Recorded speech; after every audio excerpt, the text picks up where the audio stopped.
Hey, you, come on, sit down. You're sitting at the grown-ups table. I'm your host, Jesse Pimpinella, and as always, my partner in crime, John Jenkins. Thank you so much. Happy Wednesday, everybody. This show, we're gonna have some fun today. We're gonna talk very lightly. We're gonna talk about the state of horror, where it is, but we're just gonna have a fun hangout, talk about some of our favorite horror movies. Talk about like what's working right now, what's not working, or what's something from the past we want more of versus what we don't want more of in the current present. Talk about how like horror used to really reflect the anxieties we used to have as kids. I mean, I know for sure as shit I couldn't sleep with the door cracked open because I know Freddy was always hanging out right there, just right on the edge. You can see his little claws going. Oh, because Freddy was the ultimate horror guy when I was a kid because he doesn't exist like the other characters do. Because the other characters, they exist in the physical realm. There's a zombie Jason. There's the escaped convict mental patient, Michael Myers. But Freddy is a ghost. He's a ghost. He's this thing that's in your mind. And if you think of him too much, you'll believe into him too much. He becomes real. And that, to me, one of the most frightening aspects of horror, in my opinion. Well, also, you can't control Freddy because he is in your dreams. So you have no control. Now, I get we have the whole Dream Warriors movie, blah, blah, blah. But nonetheless, if somebody's attacking you in your dreams, and that was the whole point of creating Freddy, is we need a monster that people can't actually fight, even though they figure out how to. But you have no control over it. If Michael Myers is breaking in my house, I got a shot. I'll admit it. It's a slim chance. It's a slim chance, but I got a shot because I have weapons. I could do my best to take him out. Now, he will probably kill me in the end because apparently he's allowed to survive everything, including Dr. Evil death traps. So he'll probably get me, but I at least have something. Freddy, you can't do shit. Now, we pull him out of the dream world, then we can attack him. Okay, but there's a process. You got to figure that out. Then you got to do it. You got to create the plan. There's no plan when Michael Myers breaks into my house. I just start. You have to be a low-end Dr. Kramer and a high-end Kevin McAllister to get him out of the dream, pretty much. Like, that's the only way. But, for me, that movie was fearful. And that was a big moment in horror because up until that point, you had the slasher boom that happened in 78. And after that, every movie was a slasher movie. Every date had a slasher movie to it. April Fool's, Prom Night, Graduation Day, Terror Train, which was New Year's Eve, Stepfather, which is Father's Day, Mother's Day, literally Mother's Day. You had everything. And so eventually it got watered down. They were like, okay, we're getting kind of bored about the psycho killer. Then enters Wes Craven. What if we have a killer who now is a ghost and haunts you in your dreams? Now there's the thing. And then it became very fantasy horror, which is where you saw Chucky come from. You saw all these kind of things come out. Then it got a little bit too stale because everybody knew the rules. Enters Scream. Scream enters in. Now the audience is so informed, we break the rules and have a good time. And it's so crazy how horror has evolved. And I would just say for you growing up, you grew up right in the heyday of all that. Sure did. Like, tell me what that was like. I mean, man, that must have been just like. Well, the best part was, I come from a time where we went to video stores to rent movies, whether to watch them as a family or with friends or whatever. And, all through my adolescence, anytime I was wandering through, whether it was a grocery store, a drugstore, a mom and pop, or even that absolutely terrible business known as Blockbuster that I don't understand why people keep saying they miss all the time, because it was a shit company that put out lots of really, really good local businesses and video stores. They're like the Walmart of video stores, just like how Spirit Halloween is putting out all the local. There was a place that had been open 40 plus years, I think it was, here in Columbus, Ohio. And they had to close because Spirit Halloween sucks their business at the busiest time of the year. Not enough people needing costumes and accessories throughout the year. They make their most money at Halloween. Well, when you have Spirit Halloween Corporation come through, just like Walmart did, just like Blockbuster did, just ruins it for everybody. But that's a rant for a whole other thing. But my whole point is that when you're 7 years old and you're walking around looking at VHS covers, figuring out what movie you want to rent, and you stumble into the horror section, it almost becomes the story because you're seeing all these different covers and you're That reading, isn't a lost art form. and then you look it over and you look at the back and you read about the movie and you see a couple key pictures they want to put there. Maybe you see the monster or the ghost. Maybe you see somebody getting killed. Maybe you see something scary. I'll never forget the Poltergeist box because I looked at it every single time. Now, I have been into horror since I've had conscious memory. That meme of Kate McKinnon floating around, she's smoking the cigarette and she's like, well, I guess my addiction to horror all started when I watched The Exorcist when I was 5. That's my story because my birth father, who did not exercise good judgment, decided to sit me down and thought I was old enough to watch that movie at the time. So, that's a true story for me. That's where it came from. But it doesn't mean that it didn't scare the fucking shit out of me. Like, No, yeah. Older kid, and when you're 7 or 8, even if you've seen horror movies before, you're walking around looking at these covers freaked out. And the Poltergeist cover always freaked me out because it was in that bluish tint. She's up on the TV, and then when you flip it over in the back, it has the mom sinking into the mud, and it just, that one is one that sticks with me. Evil Dead 2, because of the skull head, that one stuck alive. Both of those, because the skull heads, those stuck out and kind of freaked me out because they were like the skeleton heads. The remake of The Blob, I think that was like 1987, 88, 89. Right on there. 88, I think. Because the cover is like this and the blob's over him and it looks all horrific. Now, the Blob remake is more like a horror comedy, but the VHS cover makes it look dead fucking serious. And again, that's like freaky. Oh my God, this thing is going to go over me and suffocate me to death, So, hey, go on 1 second. I locked you up. I'm actually just going to keep talking since Jesse's apparently got a dog problem. So, walking through, seeing those covers and kind of like getting desensitized to it so that you can decide, okay, I'm going to watch this movie. I'm going to get brave enough to watch this movie. I'm going to watch this movie type thing. There was nothing quite like that. And you go from that moment to where now we're showing them on television. And yeah, they're edited for television, but we're showing them. And we're showing them not only in October, but throughout the year. USA Network would run gambits of like the bad Halloween movies, the Child's Play movies, and I would watch them all the time. During Halloween, just like they do, to this day, they would run marathons of various horror movies, Friday the 13th, Nightmare on Elm Street, like they still do now. And growing up watching those movies, it was like a rite of passage because you got braver and braver and braver. And by the time you rolled around 11, 12, 13, 14, kind of that preteen, early teen, you're pretty good. And now it becomes, okay, now this stuff isn't scaring me to where I don't want to get up from my couch in the living room in the dark because it's 1 o'clock in the morning and run upstairs to my bedroom. I'll just sleep on the couch, right? You're not doing that anymore. And once that happens, then you get to explore. Then you get to find out what you like and what you actually enjoy. And to me, that was the best part of being in horror at that time, is once you get over kind of like that fear of it, you can really start to explore and find what you liked. And I found that I liked almost everything, like all the different subgenres. There was always something that I liked, always something that I thought was cool, always something I was willing to try. And it just doesn't feel like it's that way anymore. Well, I think, and maybe this could be it. And hear me out. I think as a society, the access to all this stuff at a very quick rate, internet also, has desensitized us too quickly. Yeah, absolutely has. Yeah. What you were describing was the same thing that you do when you're in martial arts. You're going up belt ranks. You know what I mean? Like, oh, you can handle this movie. Now you're going to handle this movie. Now you're going to handle this movie. Yeah.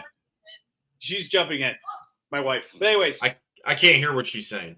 She's jumping in. But basically, you kind of rise in the ranks. I mean, like having a VHS tape, I remember having that. Like, that was kind of like a badge of honor. Like, because, again, as I told you, the cases themselves are a lost art. What you were describing was enticing us to get watch. Like the one case that fucked me up really badly, and it's not even a horror movie, but it kind of is, and I can argue it to anybody at any point, is the Jurassic Park tape. That all blacked out skeleton of the Tyrannosaurus Rex. That used to freak me out because I watched the beginning of that movie, and if people don't remember what the beginning of that movie is, it's a horror cold opening. They're trying to get this suspicious crate onto a boat, and somebody fucks up and gets eaten by a velociraptor. Like, that's horrible. And it's fucked me up ever since then. But, like, that's the whole thing with horror. But what does my wife have to say? Desensitization bullshit. Oh, why do you think it's bullshit? It's not because everything is so readily available. It's just... I'm trying to think of a good way to put it. It's older movies were designed for people to watch that in that period. But now with newer movies, it feels like people are burning through newer movies faster than, say, John did in the 80s with movies like Aliens, Exorcist, and all that stuff. So people are burning through them, but with horror movies and you have like Shudder and stuff, there's like a fucking huge catalog. Yeah, So yeah. I wouldn't necessarily say people are burning through them. Well, not burning through them, but like there's not a level of like okay, John, okay, what was the first movie that fucked you up as a horror movie? That was The Exorcist, right? That is correct. How old were you? 5. And then after that, I watched the first Fright Night with my neighbor. So it's a 1-2 punch on both of those movies. But that is responsible for where I am right now. So, like, I used to watch gateway horror when I was in my late teens because I was a chicken shit. And then I finally got through the Nightmare on Elm Street, and then the Saw movies, and the Friday of the movies. And as soon as I started getting into it, I'm like, okay, now I'm feeling better. But like, there was this thing that barred me. Like, as a child, fear barred me from watching a lot of stuff. See, mine wasn't so much as being like barred from it. It was Catholic guilt. Well, yeah, I mean, barred out of fear. Catholic guilt is real. I'm not a Catholic. I'll never be a Catholic, but I totally understand what it is, and I get it. Catholic guilt. Well, what was the movie was there ever a movie that barred you? Like, you felt like, okay, this is... I already know the movie right now. Right now, that you can't even watch. You were too chicken shit to watch. What is it? I want to know. What is it? It's Arachnophobia. I don't like spiders. With Jeff Daniels Dude, and I will tell you, Goodman. I watched it a couple of years ago because it was just on Netflix and it was whatever. Like I'm like, dude, Arachnophobia. I watched that shit. Still holds up. I'm not even lying. It still holds up. Dude, the puppeteering, I think, actually makes the spiders creepier. Oh, dude, it's so good. It still holds up. CGI could not make spiders as scary as those spiders. Yeah, no, it still holds up, man. Absolutely. Sarah, what are you trying to say?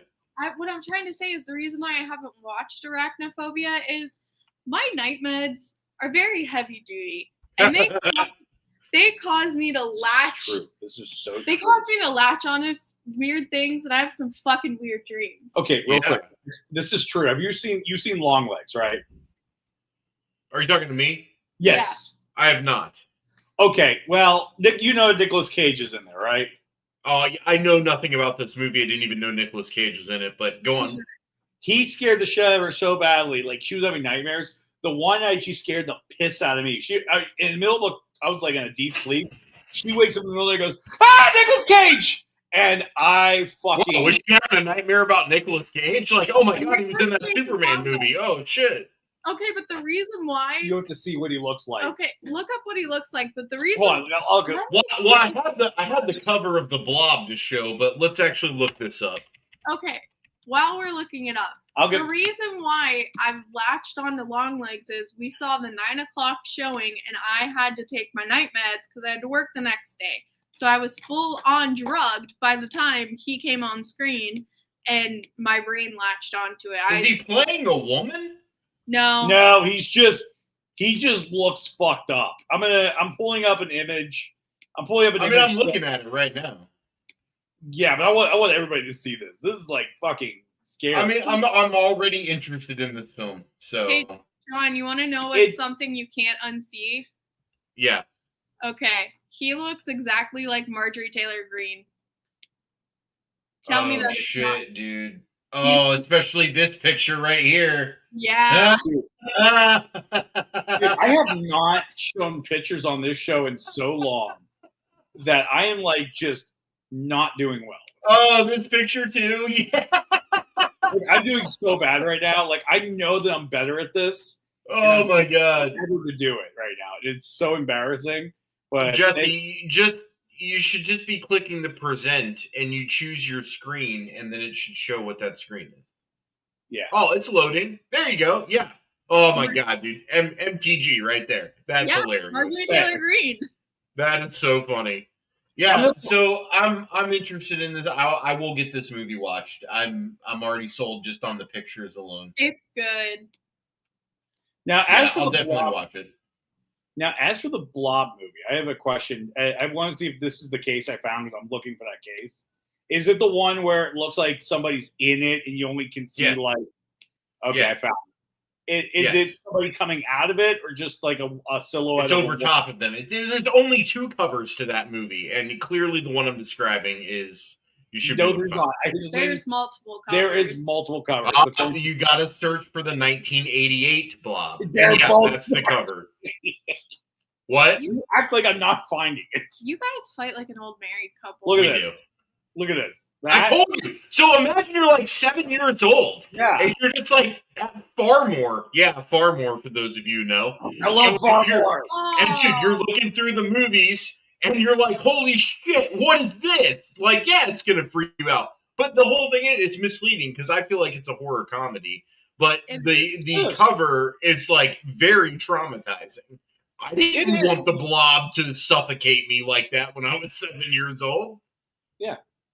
I mean, this movie, because it's a 1950s remake, which then I'm waiting for. And they always say the rule is that after every 30 years, something gets remade. So we might get another Blob movie. Who knows? Who knows? I think we should just make a different amorphous shape movie that kills people instead of just doing another Blob movie. It's the Hollywood tradition. We have to eat the snake tail. That's what happens. Okay. I don't make the rules, John. It just at some point we're just gonna have a pile of shit that's gonna start killing people. Like, I mean, that's where we're going. Actually, we already have that. It's called Terrifier.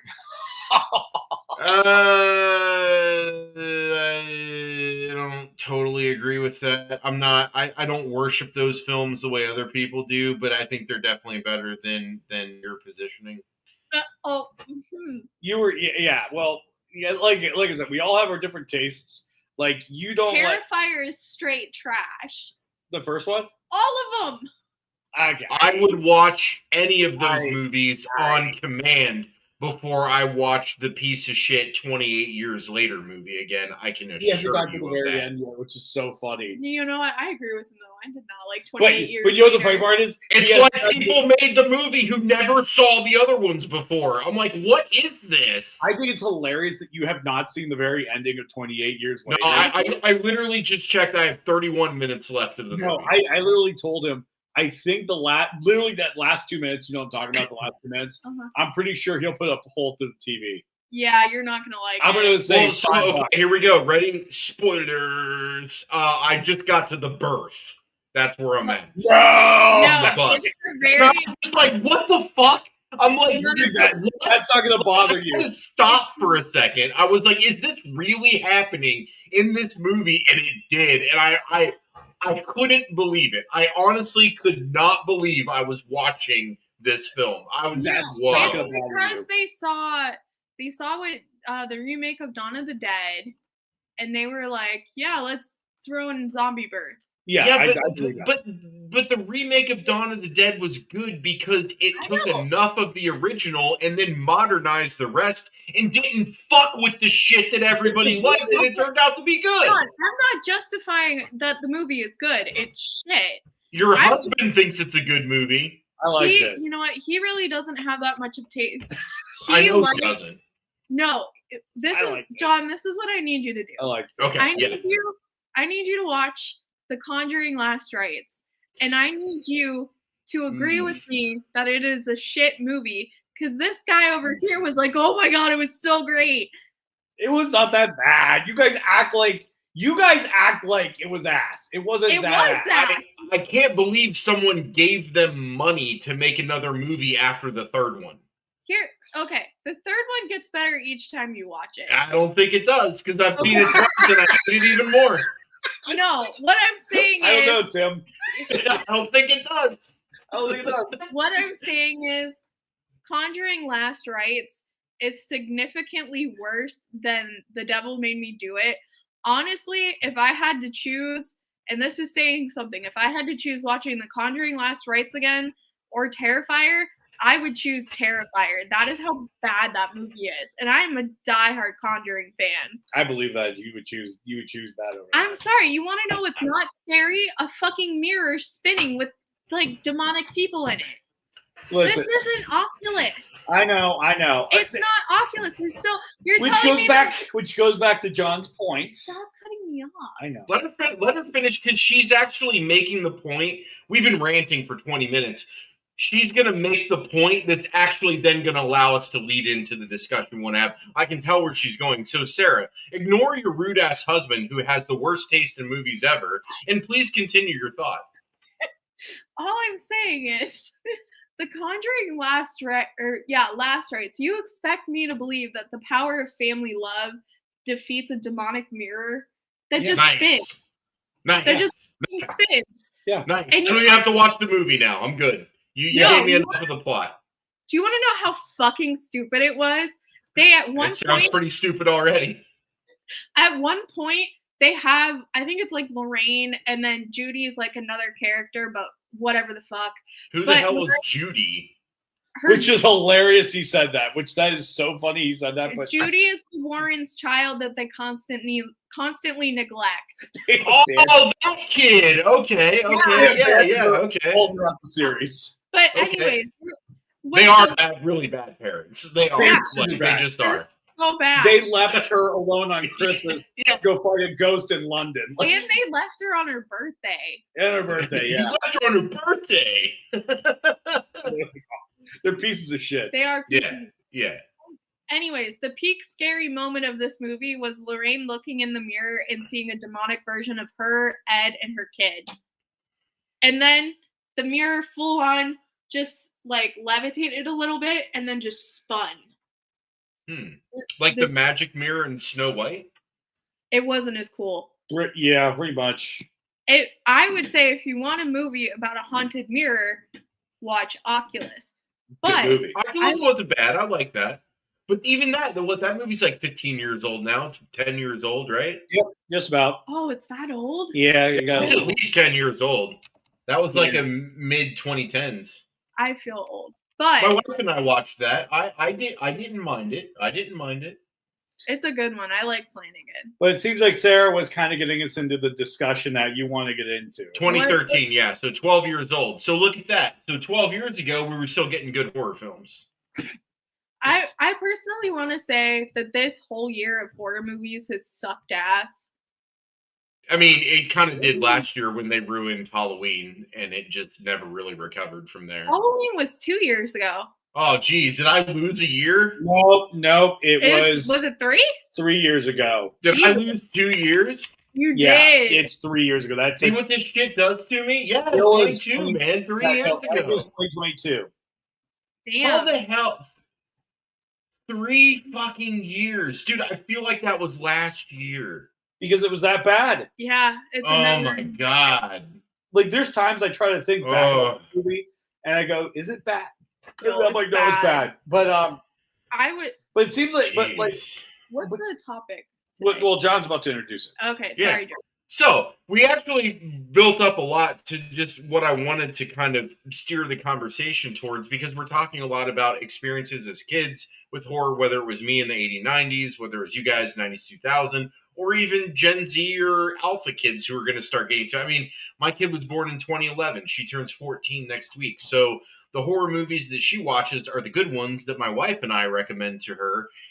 She's not going to watch them on her own. She's not going to watch a shit one. She's going to rely on us to feed them to her.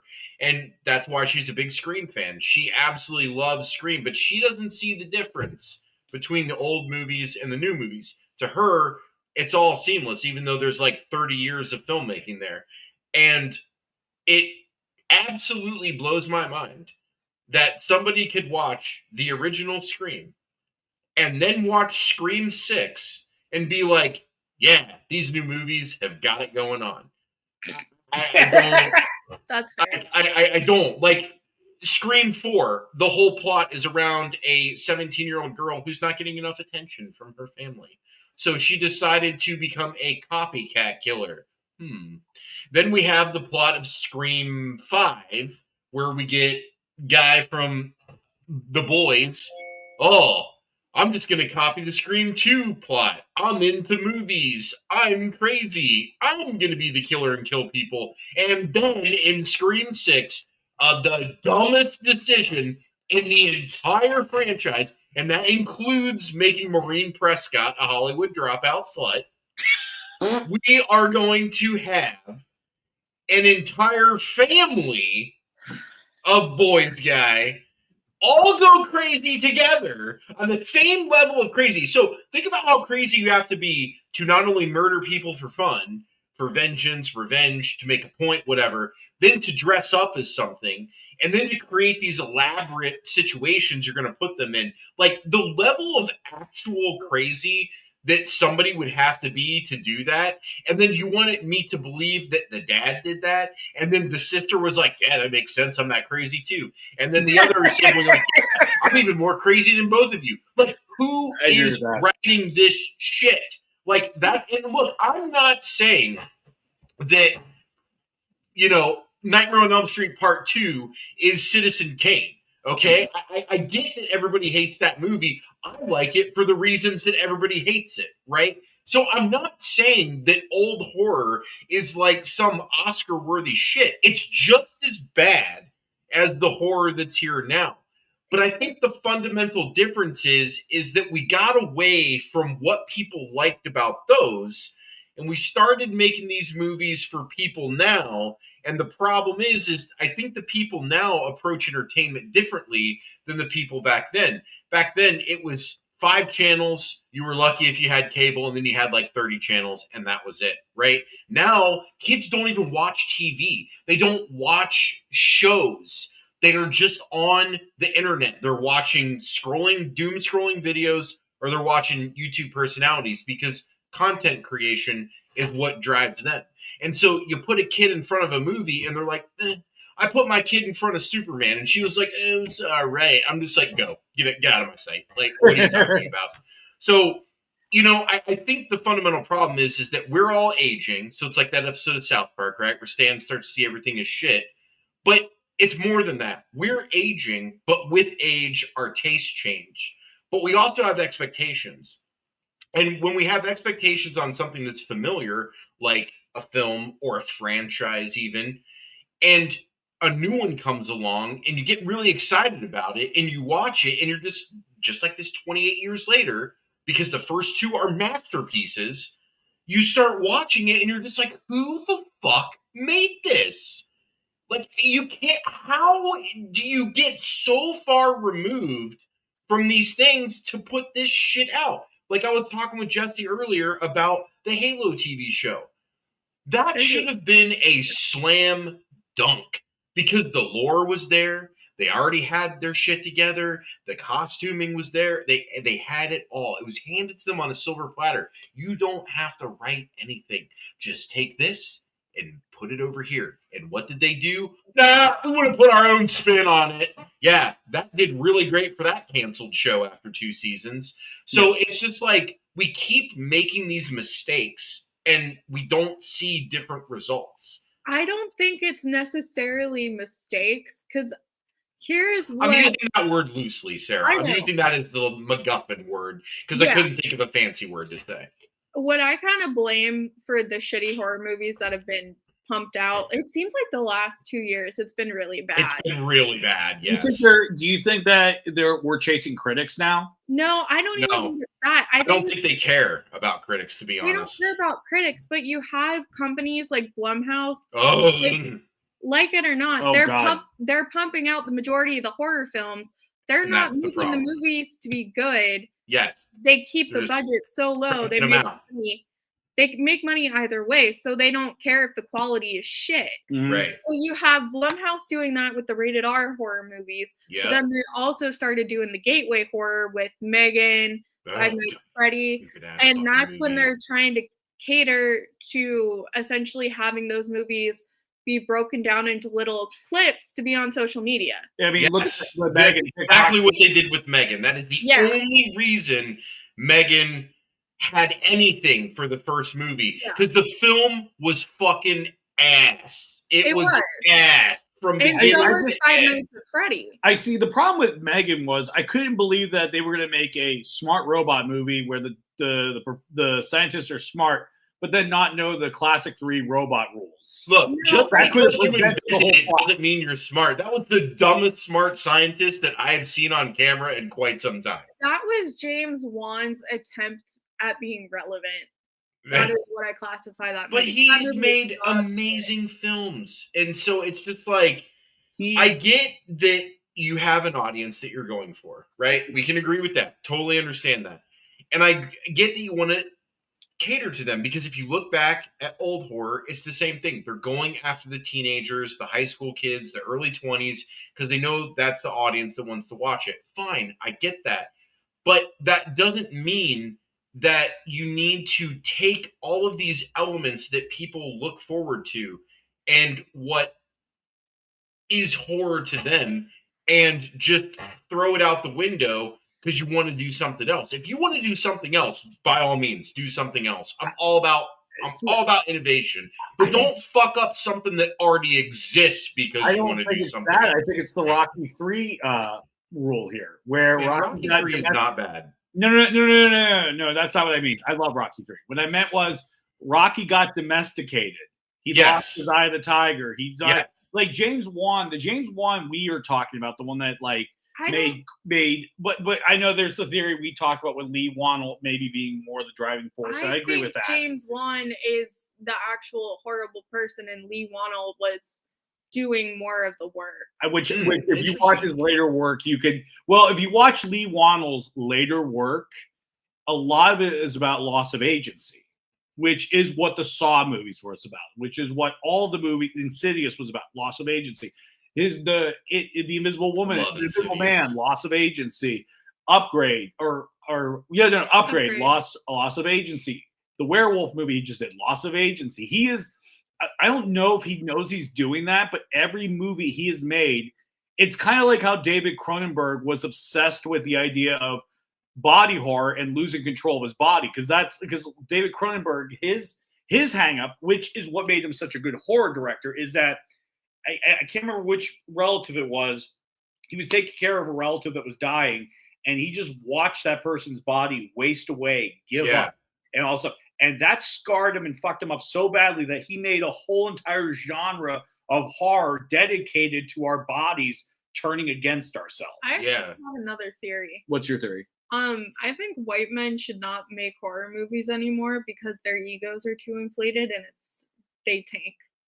I think the problem is that yes, it's an ego thing, but I don't think it's all white guys, because obviously I can think of 9. I think it's honestly money. I think it's money. I think it's money and it's a lack of passion. We need someone who's young and hungry. Sorry, it's money, privilege, and people. It's just the people making movies right now are out of touch. Oh, they're very out of touch. So out of touch. Very out of touch. Yes. They don't know what's scary anymore. They don't know. Or it's not that they're out of touch. They're just not in touch with the right things that they're trying to make films about. They don't know what's scary to us. It's the same thing with stand-up comedy. Like a lot of what we're seeing right now, especially with the controversies we're seeing with stand-up comedies, a lot of these comedians that are these big superstars, they got so rich that they don't know what it's like to live in the average man's shoes anymore, which is what they used to be. They used to be the everyman guy.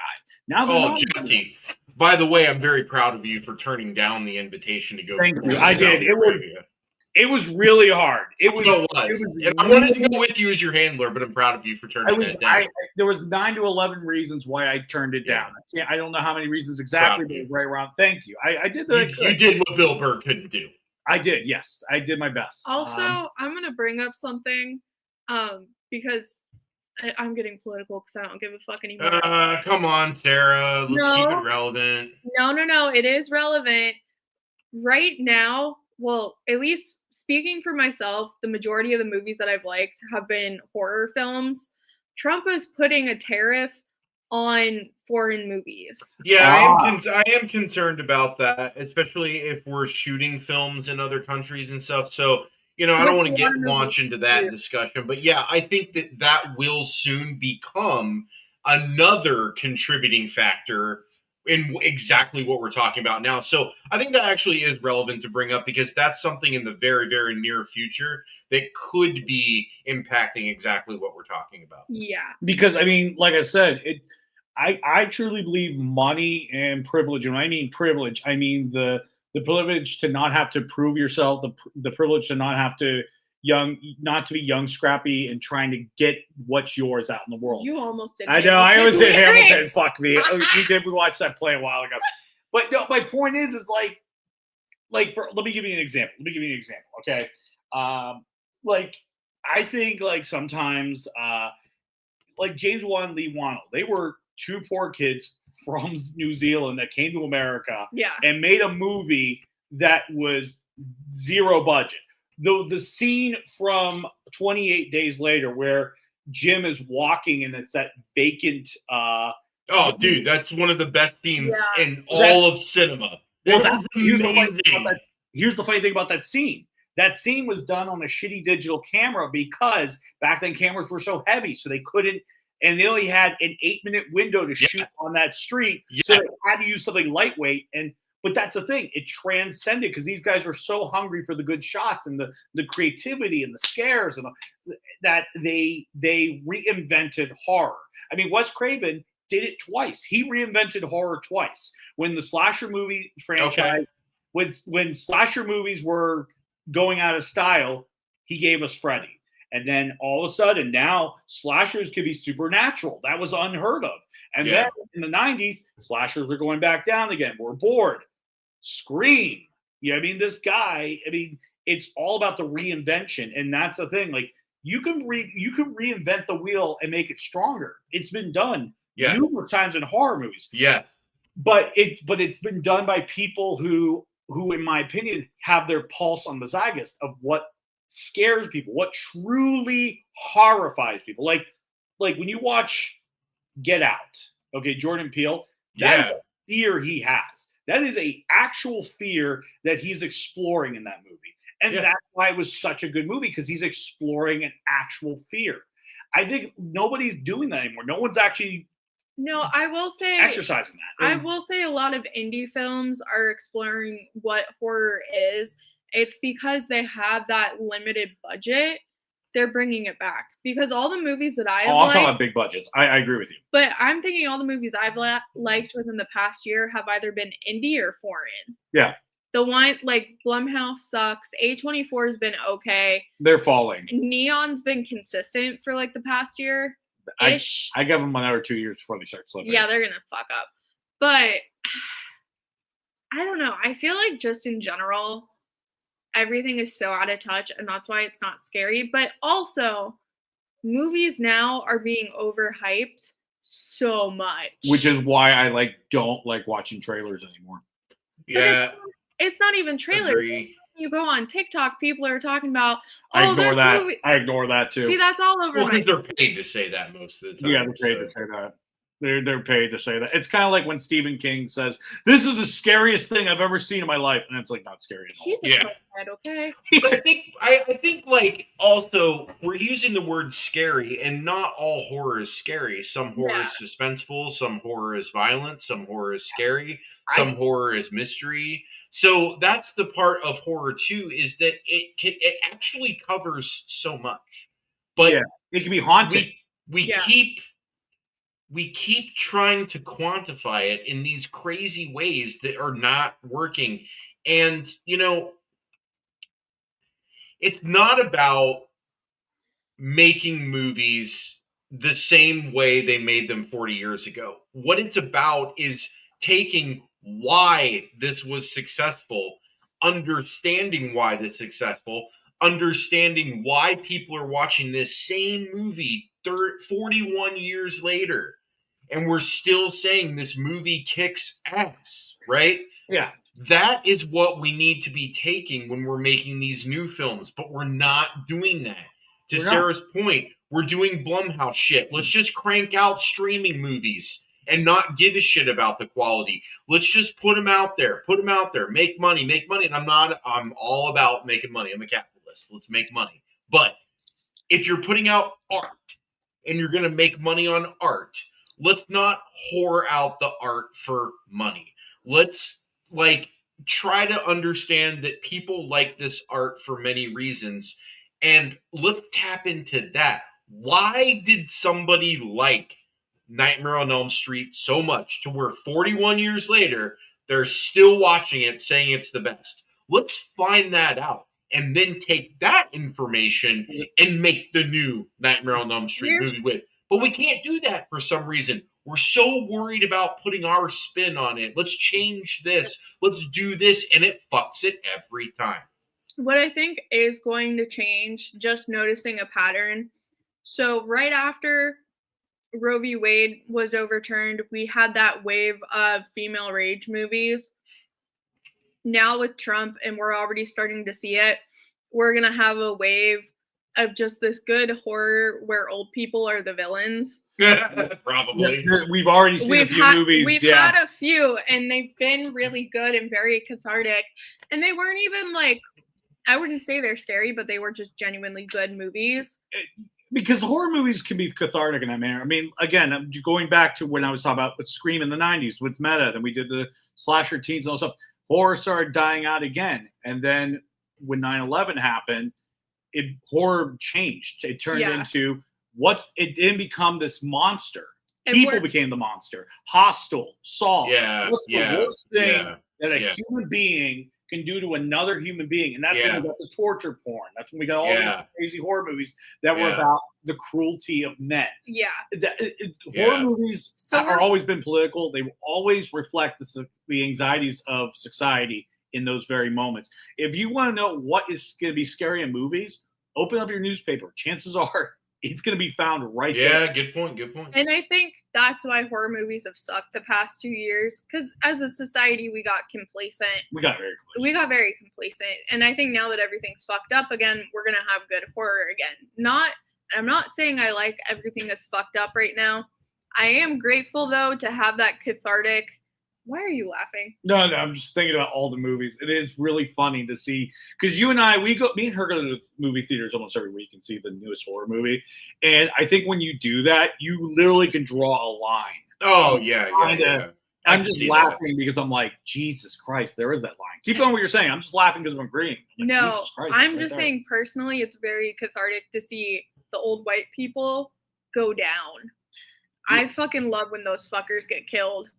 Yeah, it's because it's the whole old people boomer saying they're not. Because the boomers ruined our country. Yeah. So now they get to be the villain, and we get to watch them go down like a motherfucker. The one we saw was with Pete Davidson, Home. It's so good. It was a secret movie we went to go see. So good. It was the AMC Unseen and Screen. Basically, you buy it. What is that? So basically, they do it every month, and sometimes it's not always horror movies. You have to wait until they tell you it's a horror movie, but you buy it dirt cheap, and it's a surprise movie. Yeah, okay. It's kind of fun because before me and her go see the movie, we'll be researching all right, 3 weeks out from this movie, what comes out? Okay, it could be this movie, could be that movie. Yeah. And then we'll check the runtime and and we've never gotten it right because I think they changed the runtime on us to fuck with us, because I remember at one time we thought it was going to be together, which so close. That movie was so close to being great, and then it had a third act fumble. It had a third act fumble because it's essentially a stolen plot. They ripped off of a plot from another movie. Oh, did they? Yeah. What movie was that they ripped off? Oh, fuck. I can't remember, but they got sued. The director, Alison Brie. I heard they lost because when they checked publication for the scripts, that their script came first. No, they got offered to do that movie first. Yeah. Said no, and then they made the ripoff. But I heard that script that they chose already existed. I don't know. I heard that's You want to know who else ripped off movies? Ari Aster. No. Hereditary, Midsummer, all rip-offs. It's hard to argue those movies. John, I'm gonna say this respectfully. I love those movies. You're right, but I'm so sick of you being on this bullshit. It's been like 6 years. Give it up.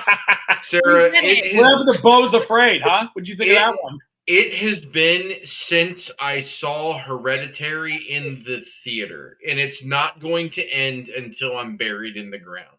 I understand that, but I'm saying father, son, grandfather, Hereditary sucked. Here's what Pretty I'm much. saying. If I get told to shut up about how much I hate Terrifier, then you have to shut up about Ari Aster. It's only fair trade, because if not, every single time I'm on this podcast, I will be trashing that motherfucker for at least 40 minutes. So I will say that I reserve the complaint now for situations like this. And if I can recall, in the last couple of years, it's only come up a couple of times, whereas before it was coming up all the time. So I have grown as a person, and I am on the level of now understanding that I need to be careful with this so that when I do drop it, it hits hard. So I've been a little more reserved for my arguments when I bring it up, but it fit what you said so perfectly, I could not bring it up because it's 100% true. Yeah. I mean, and again, like I said, and that's not a new idea that horror movies are inspired by other horror movies or inspired by other movies. Inspiration and paying homage is different than ripping off. I know, but you let me finish what I was saying. I was just saying, fair point. There are a lot of times where in horror, there are horror movies that unabashedly ripped off. I mean, you and I watched. Agreed. What was that one? What was the Italian Jaws we watched? Remember Italian Jaws? Oh, nice. What animal was it? Was it a shark? Shark. Nice. They didn't even try. They were just like, they didn't try.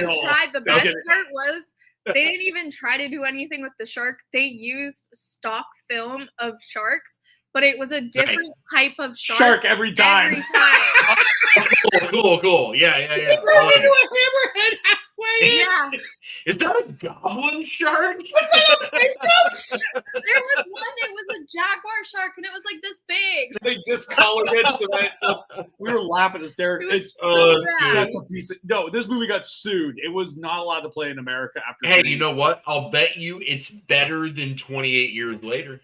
Actually, I would prefer it over 28 years later. I actually will, because the dialogue is so fucking bad. My issue with 28 years later is I get they want each movie to be about a different part of like a pandemic or whatever the fuck. That's fine. They didn't do that in the third one. The third one's its own thing. No, the third one, it started off really strong and then it just went off the rails. I mean, it did go off the rails, but we're an hour and 20 minutes in and the rails have just started. We walked for the first hour. We spent an hour walking through 28 years later. Could anybody else see that maybe this was a movie about the beginning part is this boy and how he looks at his masculinity? And I don't even care. I don't give a shit about any character in this movie. I don't want to eat shit in a zombie movie. I want to see zombies. What about the zombie dong? They're showing too much of the zombies. I don't want to see the society of naked zombies living in the woods, bathing, listening to the alpha, getting impregnated. Who fucking wrote this? Just show the rage zombies running after the people and ripping them apart. Because that's why we're watching the movie. I'm not trying to get some somber moment you have about humanity. Just rip these fucking people apart. That's what we want to see. Yeah, you're going to hate the rest of that movie. Dude, I've been telling you, I kind of want to drive to your house right now just for that last 2 minutes. You should. No, the last 2 minutes. It's so fucking bad. The last 2 minutes, you are literally going to text me and go, what the fuck? I will. I kind of wish you would just film your reaction so I can see you like in total pain. But I just, like they did it with the 28 franchise, right? They've done it with Nightmare on Elm Street when they did the reboot with Jackie, which is a phenomenal actor in a shitty movie. Because what did they do? Everybody loves Nightmare on Elm Street. Everybody loves Freddy. Let's make another one. Should have been a slam dunk. Why wasn't it? Because you put your own spin on it. No one gives a shit about your own spin. Just make the fucking Freddy Krueger movie. Which one are you talking about? He's talking about the remake. I love the remake. What's the spin? Don't give me that fucking look, man. Sorry, I rebooted and came back to life. Sorry. God damn. You like that movie? I saw that in the theater and laughed. I don't even bring it up. They even did the CG where he comes out of the wall. All you had to do was put the sheet up like they did in the original film, make it practical. Everybody's waiting for that scene, and when it was CG, every person in that theater started laughing out loud. I agree with that, but you see Freddy how fucking Wes Craven wanted to do but couldn't when they first made the movie. I completely disagree. Trying to again. So here we go. Just okay. You hear me out now, right? So what have I been bitching about 28 years later? They're over-explaining shit. They tried to over-explain so much to where I'm just like, I don't even give a shit. Friday the 13th, or I'm sorry, Nightmare on Elm Street remake. We're over-explaining. We're showing too much. We're explaining too much. We're giving too much to the character that we're only supposed to have. We're supposed to have a little bit so that we get why they're doing it. And then if it's that certain type of film, we get a little bit of, shittiness, like their attitude or their little, if Freddy has little quips and he messes with people and stuff like that. That's it. That's it. We don't need this to be a real world scenario. We don't need this to be some sombering moment where Freddy Krueger's reevaluating his life. Like, I just fucking kill him. He's not reevaluating his life at all. What movie are you watching? When is Freddy reevaluating his life in that new movie? You had me up until that last point. You had me. When he was not reevaluating. Because does he want to still diddle kids, or does he want to kill them? Does he want to do adults? What does he want to do? We don't know. What the fuck? You made it sound like Freddy was just sitting in his boiler room going, "Do I still got it? I kind of feel like that's what it is too." No, you make it sound... I like that you just positioned, Jesse. I could agree with that. Yeah. You make it sound like he was acting like how Michael was in Halloween Resurrection. He's like, I killed all my family. What do I do? Hey, home. Resurrection is not terrible. Busta Rhymes saved America in that film, and that will forever be known. Like, I'm good with Resurrection. I would rather watch Resurrection than H2O. Really? Wow. Correct. All right, John, I'm officially questioning your taste in movies. Because I hated H2O so much. H2O is not that bad. It was bad. I mean, it had Josh Hartnett in it. Come on. Josh Hartnett's catching fucking strays for no reason. Faculty, good.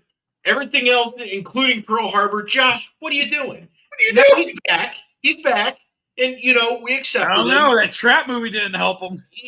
I wanted that movie to be better. But it was definitely better than the TSA movie. So I'll watch Trapped again over that TSA movie. What was the TSA movie? I don't remember what it's called. It's one with Jason Bateman where he's playing the bad guy. Oh. And the guy's like a TSA worker saving the fucking airport. I'm like, what is this? That one was good. Was it? Die Hard on a Plane. Oh, wait. Oh, it was the Christmas movie? Yeah. I like that one. Yeah. Wait, why did we bring that up? Wait, he wasn't even in that movie. Was he? Because we've been doing this duck and weaving. We need to get back on. We need to get back on topic. Right. Look, all right. So, anyways, the bottom line is, it seems like what we're discussing is horror movies and producers and filmmakers. They've lost their way. They're not finding the reason why these characters were so impactful, alien, iconic, and also scary. When I mean scary, I want to make sure I'm clear on what I mean by that phrase.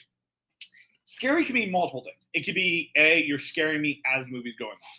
B, when I go home, I'm fucking freaked out to do anything. Right? Or in my back of my head, like I remember I was staying in an Airbnb, and because I do that for comedy, and there was a secret door I found in the Airbnb. And I'm just thinking about Barbarians, like that fucking bitch is down there. God, that movie was boring. I was scared. But the point is, fear sometimes it comes after the movie too, which I think is good, which is what Nightmare on Elm Street did so well for me. You know, bottom line is that I want movies to have that in mind. I want them to actually, just like comedy, make funny jokes. I hate the new stand-up comedy specials I'm seeing nowadays, where it feels like it's a one-man show and there's barely any jokes and they're just off the comedy. But no. Nobody cares. No. This comes back. Is that I actually want the comedy to be about the jokes, and I want the horror movies to be about the scares, the monsters. I want it to be something they're not trying to reinvent the wheel. Just be horror. That's it. That's all I'm asking for. See, I can't remember what I was going to say. I'm tired. So, Jesse, since Sarah can't remember what she was going to say, this is why I have recommended that you and I dabble into a genre that we have not dabbled into yet.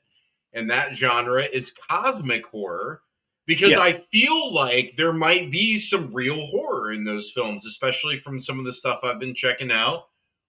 So Jesse and I decided that we're going to get a list together. We're going to watch kind of like the old top 5, and we're going to talk about a brand new genre that we're going to jump in, because maybe that's what's needed. Maybe the kind of status quo, run of the mill is so saturated and so changed that we just simply need to move in to an unexplored genre. We can love this all over again. I was going to say, I vote you don't watch anything alien related, like that just has aliens in it, because that is the most predictable bullshit, and there's no way that can be good. I mean, sure.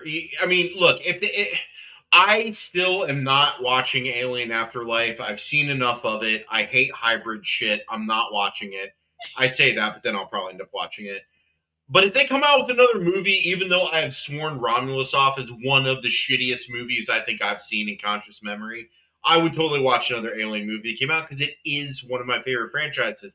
But the thing is we're talking about, it's one of my favorite franchises, and I only like 2 of the 7 movies, or whatever the total number is. Dude, so it's like no fucking sense. No, I get this. You have a huge franchise, but you only like this much of it, and it's like, there we go. That's what I'm talking about. It should not be like that. Well, in cosmic horror, I want to make sure that we're clear. Does this also mean like almost Lovecraft? That's what cosmic horror is. Yeah. Because I'm thinking In the Mouth of Madness by John Carpenter. That's a freaky. So it doesn't have to be Lovecraft specific. Oh no, it's not Lovecraft specific. It's that type of cosmic evil god type thing, body horror, manipulation, mind control, the occult.